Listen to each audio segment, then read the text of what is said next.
This week we're visiting Mount Davis, the high point of Pennsylvania. Welcome to the Keystone State. We are the Highpointers.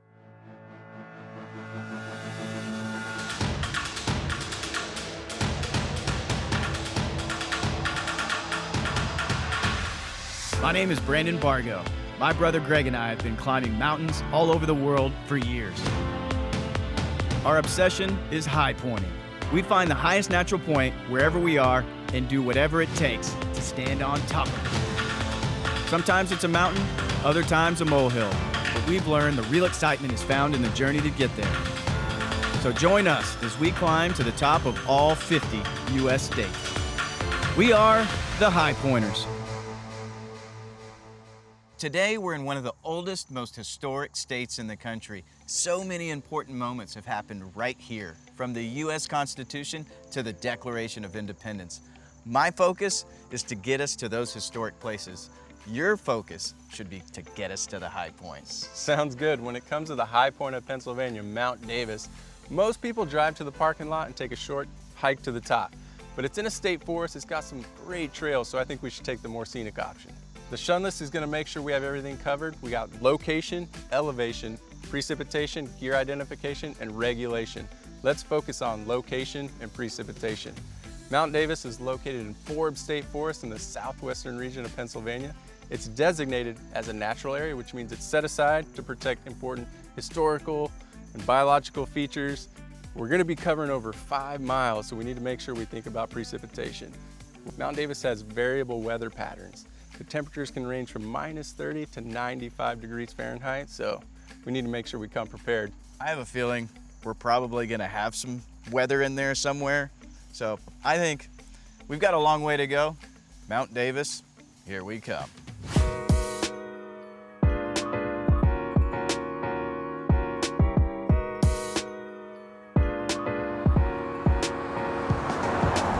Pennsylvania is a state full of firsts. First zoo, first bookstore, and first hospital. We're heading to the College of Physicians of Philadelphia, the birthplace of American medicine, to visit the Mutter Museum.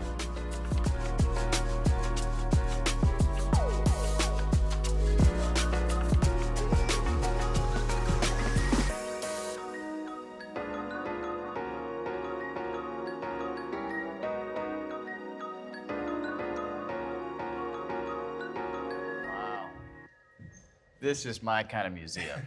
Wonderful, I'm so happy to hear that. Yes, we've been around since 1863, but it's only about the past 50 years that we had the public coming in. Before that, it was almost all medical students and doctors. So the one thing that has been constant throughout our whole history is we've been an education and teaching collection. The only thing that's changed is our demographic, who we're teaching. There's so many unique and different specimens all around us. What are some of the highlights? I think some of the highlights that we're known for is we have two FOP skeletons. They're Harry and Carol. We have the death cast of Changanang Bunker, and most people know them as the first Siamese twins.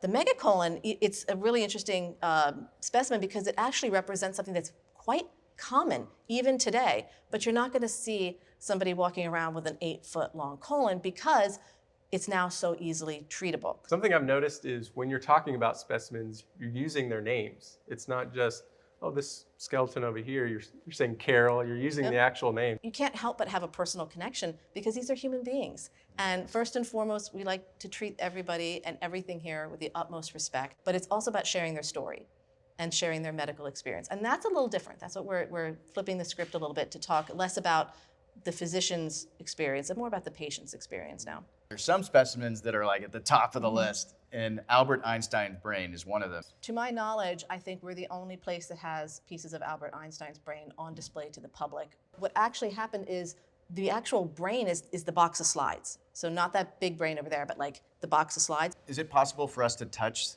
some brains? That's No. probably not okay. But I can show you around some more. Would you like to go? Yes. All right, let's go.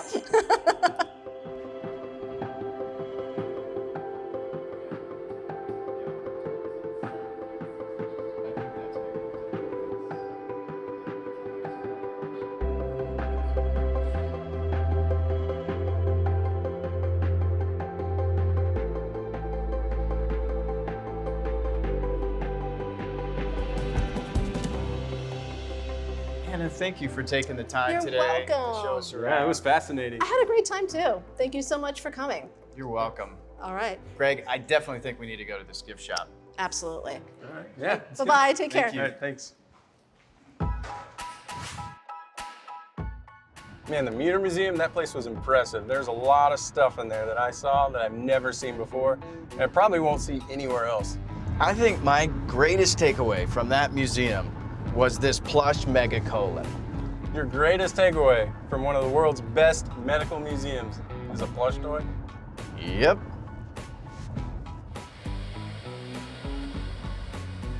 We're headed to Lancaster County, the oldest and largest Amish community in the United States, to visit the Plain and Fancy Farm. It's where we're meeting our guest, Ann Byler. Ann is the founder and former CEO of the world's largest hand-rolled soft pretzel franchise. She has been an author of multiple books and on countless TV shows, including Oprah, Good Morning America, and Secret Millionaire. Most people know her as Auntie Ann. I mean, she's kind of like an aunt to us because she is a family friend. We've known her for a long time, but we haven't seen her in a long, long time. But I'm glad you thought of her. She'll be great. I think she's gonna be an awesome guest.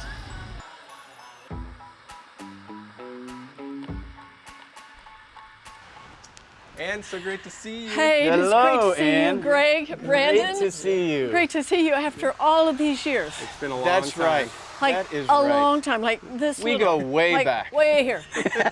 Wait, are you saying we're short?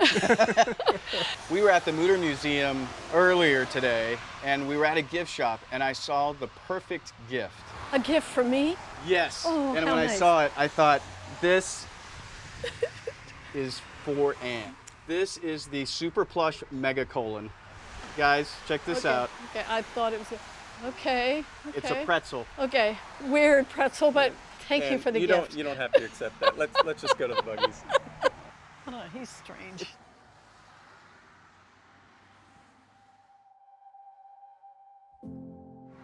When I think of Lancaster, and to me, this is the way to experience it in a buggy. No other way. Yes. This is authentic. Yeah. Yes, it is. And we have some fun weather. Do you feel like the culture of the Amish, it seems like it's faith, family, and hard work that kind of propelled you into leaving the farm and having a successful life? Absolutely. No complaining. Like, you would never say, I don't feel, are you kidding me?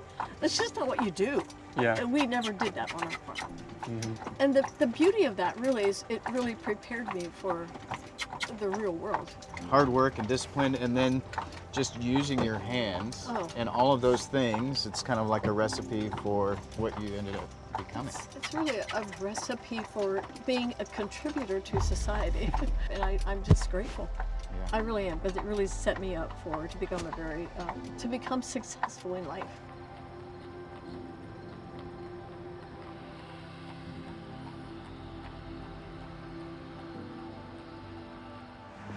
And what a beautiful place that you come from. It was a little bit rainy, but still so beautiful. Yes, it's my hometown. I love being here, and this is really where Auntie Ann's started. It's where we learned how to make a mean pretzel, a good pretzel. And I'm wondering, did you ever make a pretzel? Never. Never Would you even like to learn how to make an Auntie Ann pretzel? Yes, that'd be awesome. Let's do it. I'll show you how. So, of all the jobs at an Auntie Ann's store, rolling the pretzel was always my favorite. And I would just, any day of the week, I would love to roll pretzels. So today, I want to show you and you how to make a pretzel. I have to say this, that I am completely out of my element. That's okay. I do not cook. That's okay. I make pasta and I make oatmeal. Brandon knows how to boil water for oatmeal, for some ramen noodles. Okay. All right. But we start with the dough, obviously. And you watch me carefully because you're gonna have to do this all by yourself. You take the dough and it's like lassoing a pole. This is your pole, and you just swing this around and you do like that. And by the time, it should look exactly That looks like Very a good. pretzel. like that. I did hear that you're competitive, so you can choose. Is it competitive If or there's a fun? choice, It's always competitive. Well then, okay, all right, let's see who can make, I don't know, how many pretzels in 2 minutes. Probably And so 10. we're gonna start here in just, let me, Okay, good to go. All right. Okay. It is. Okay, you remember you start by cutting. Wait, what? Do whatever you want.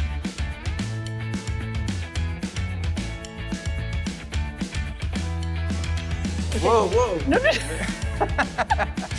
Oh, you're gonna have to lasso the pole to place. If you want to make an Auntie and pretzel, it's just a flick of I'm the. pretty sure 2 minutes has not gone by. Okay, look here. Oh, touch me. It's not true. Everybody knows that. Okay, guys, time's up. Time up. You didn't even finish. Okay. You didn't get one. Okay. No, the competition was to make a snake. I did that. We and have I a made clear winner. Clearly, you have no coordination. I mean, I hate to tell you, but Thank you for saying that out loud. All right, Ann, even though I lost, I still think it would be great if you joined us for our high point of Pennsylvania. What do you think? I'm looking forward to that. Okay. Yeah. Be awesome. Mount Davis Yeah, tomorrow. we're climbing the Hope you're mountain. bringing your hiking legs. Yeah, I'll bring ready. the pretzels. I'm ready.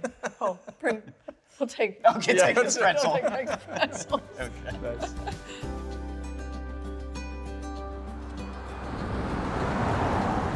There's so many great bed and breakfasts in the town of Gettysburg. We're headed to one of the best.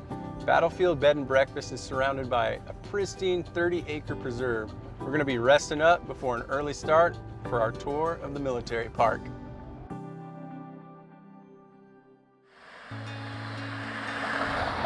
We're headed to Gettysburg National Military Park.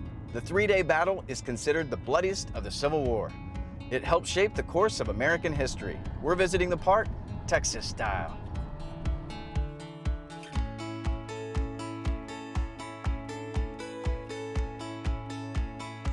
How you doing? I'm Greg. How you doing? I'm morning. Les Fowler. How you doing? Brandon, All right, nice Brandon. to meet you. Nice to see you.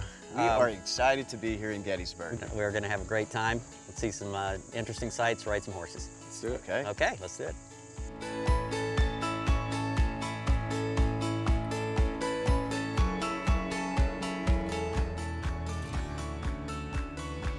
We're riding through the battlefield of Gettysburg, bloodiest battle of the Civil War. 170,000 troops fought each other. There will be 51,000 killed, wounded, captured, and missing in the 3 days of this battle, from July 1st through July 3rd of 1863. We're on the ground covered by the Confederate soldiers as they attack the Union position on the Emmitsburg Road Ridge. So being that this is a really wide open field, was this a strategic location? So this battle really is all about who controls Cemetery Hill. And the Confederates are trying to push the Union soldiers off of it so they can get to Cemetery Hill and capture Cemetery Hill. If they can do that, there's no good Union position that can be formulated over here, and the Union Army will either have to retreat or be destroyed. This area is beautiful. You have really these is. farmland and these fields and the mountains in the distance, but then thinking about what happened here, it's this weird juxtaposition of it's beautiful, but man, thinking about the casualties. It's hard to wrap your mind around how many people died here and sacrificed here. It's hard to say battles are good things, but the results of a battle can be good. A lot of people fought here. A lot of people exhibited extraordinary bravery on both sides, and they were both sides fighting for what they believed in. America's always been a diverse country, and sometimes we don't agree with each other. And in the late 1850s, that got so bad to the point that we fought each other. This was a battle between ourselves, and this was a war between ourselves, and we can never, ever let that happen again. Yeah.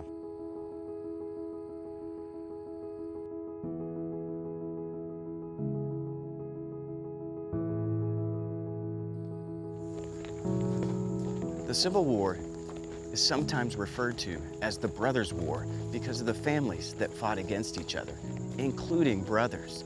And it makes me think, as we're riding along these trails, all the stories that played out here over the 3 grisly days.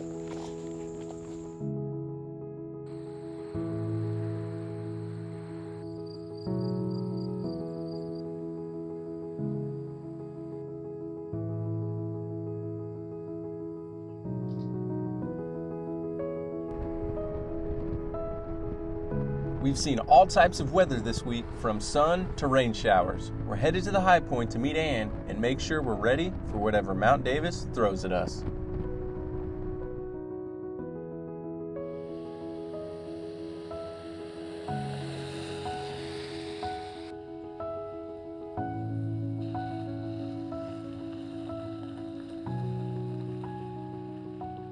welcome to Mount Davis. So Yes. good to be here with y'all. So we like to say that you never know what you're going to get at a high point, and today is exactly one of those days. We've got a little rain all day. We were driving here, it was raining, and then it was stopping. So what we like to do before we climb a high point is to go over the gear to make sure that we're prepared, and that's Greg's job. Yeah, so we like to go through a gear check right here at the trailhead. So it is rainy, it's foggy, we're in the clouds. A good thing is a rain jacket. So you want it to protect you, keep you dry, and hopefully it's breathable so you don't get too hot and sweaty. Check, you have Good, that. I'm good, So all that's a right. good thing. We do have trekking poles out here because it can be wet, it can be slippery, there's some rocks. So footwear's a good idea, something like a hiking boot, which can protect your ankles, or a trail shoe, which has good grip, can be comfortable. Check, you got Good, that. yes. And then there's actually no water out here at the trailhead, so we brought an extra jug. We have some bottles that are already full, but we'll make sure to top those off. And our job, Ann, is to keep America's favorite ant alive. Making more you. pretzels. Thank you. You're welcome. So if you guys are ready, the trailhead is right behind us. You guys ready to do this? I'm ready. I'll follow y'all Let's go. Okay, all the way to the top. let's do it. Yes. Here we go. All right, Ann. It's the beginning of an adventure. We like to celebrate at the beginning and celebrate at the end with a little supper in the middle. I sure will. Don't say experience- that. Oh, Okay, I'll take. All right, so if you're ready, just also be thinking you need to have a little bit of a unique high five with a little twist in it. unique. All Yeah. right. So be thinking while we're hiking. Okay. Okay? I'm, All right, you ready? Let's do this. Oh, that was a good one. Yeah.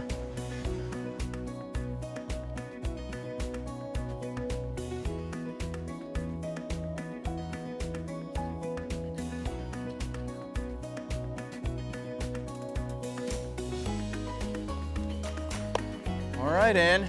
Here's our first stop. We've really enjoyed getting to talk to you on the trail. I really wish, Ann, that all CEOs or founders of companies had the same disposition and sweet spirit that you have, because I feel like so many leaders, really, it's just about dictating and telling, and it's so important to have authentic leadership.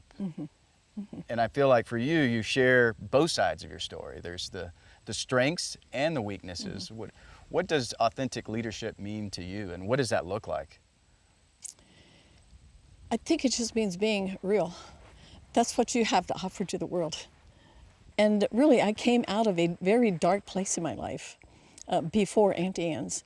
And Auntie Anne's was really what grew me up emotionally, spiritually, and professionally. Learning to become the leader that I needed to become. Instead of pretending I'm okay, I would walk into management team meetings and just say, hey guys, I want you to know I'm having a tough day today. You don't have to tell the details or even what it's all about.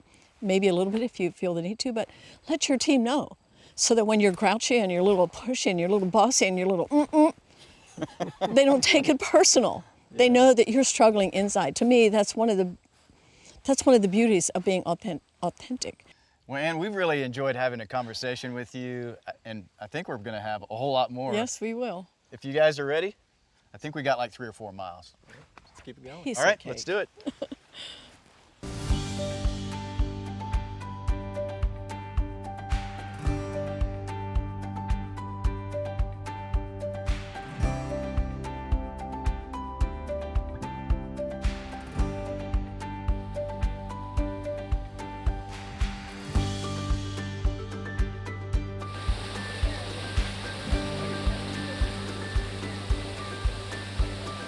And what a beautiful spot to stop and have some water and have some snacks. You know, look back here and it just makes me think, this is why we do it. There's so many highs and lows when we're hiking high points, and we've heard so many great things about your story. Right? You've had a lot of trauma and challenge and Yes. just difficulty, Yeah. and you've been very open about that story. And Well, thank you. I love sharing my story, and one of the lines that I love to use is that life is hard. If you think about hiking, yeah, life is hard, God is good. The creation all around us is so good. And the things that my husband and I experienced were growing up in the Amish culture on a farm, 8 kids, and life was good, and we got into our marriage at a very young age and lived a very happy, we were together as a very happy couple, and it all changed when our sweet Angela Joy, our 19-month-old daughter, was killed instantly on our farm. It was an accident, and she was driven over by someone in the family, and that changed my world. And you know, trauma and tragedy changes us, and yet we almost feel like we need to go on like nothing happened. Like we want to get back to the way it was, right? But the truth is you never get back to the way it was. So I think telling your story in a very authentic and even humble way, just the truth about all of it, is really the way to freedom. It's a deep subject, and it's not easy for us to even touch the tip of the iceberg. But I would just say, you know, it's really important for us to be real and authentic. And no matter how dark your world has been, it doesn't have to stay dark. My faith, my husband, and my love for family is what made me keep going. I wanted a better life. And I knew that it was out there somewhere for me. And here I am today with you guys, sharing my story. Thank you. Thank you for sharing that. I mean, as I'm hearing, brings up emotion inside of me hearing your story. And you know, I have kids of my own, and I can't imagine that. But you know, as I hear you talk, I feel you're so positive, you're so encouraging. And as we hike, you exude that, and it's incredible. Absolutely. Overcoming my pain has given me strength. But overcoming our pain gives us strength to move on and to become more, and to become encouragers, and to become the voice for those who are still in this dark place or in difficult spaces or whatever it may be. You have that authority, you have that story, you can tell that with compassion and strength. Well, we appreciate you sharing the story and just getting to have the privilege to hike with you. Thank you. Thank you. It's been an honor for me, for sure, to be with y'all. Yeah. Well, I feel like the only way to finish this is to go to the high point, to the top. Keep moving. All right. Got to live a little bit more life. There's more for us. We've got more life for us. There's more. Okay. All right. Here we go.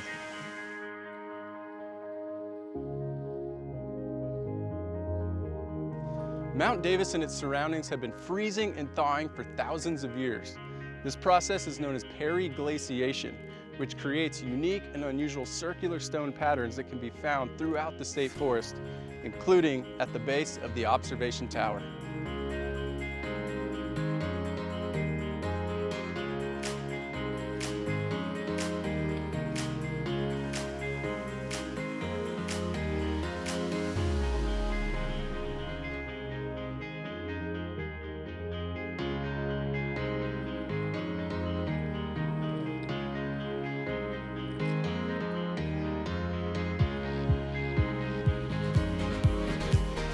And we made it, and that was a challenging hike. More challenging than I thought. Yeah. Yes. We had a little rain, we had yeah. rocks and roots and mud and water. More rocks than I have seen in a very long time. Yes. Wow. And the good thing is with a hike like this, I mean, we were on the trail for a good amount of time, and we had some highs and lows like we talked about. Yeah.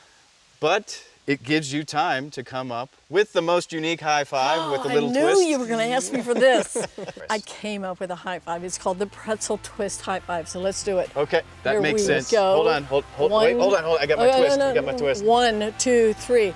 Yes.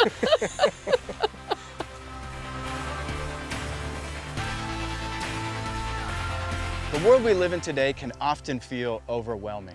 But our Pennsylvania High Point adventure is a great reminder that there's a time and season for everything. There's a time for sickness and a time for health, a time for war and a time for peace, a time to be busy and a time to slow down. Our guest Auntie Ann reminds us that there's also a time for suffering and a time for flourishing. If we can just remember to persevere, there's hope. Just keep your eyes on the high point. Until next time, we'll see y'all on the next summit. For more information on the Bargo Bros High Point Adventures, visit us at thehighpointers.com or at the Highpointers on YouTube, Instagram, and Facebook.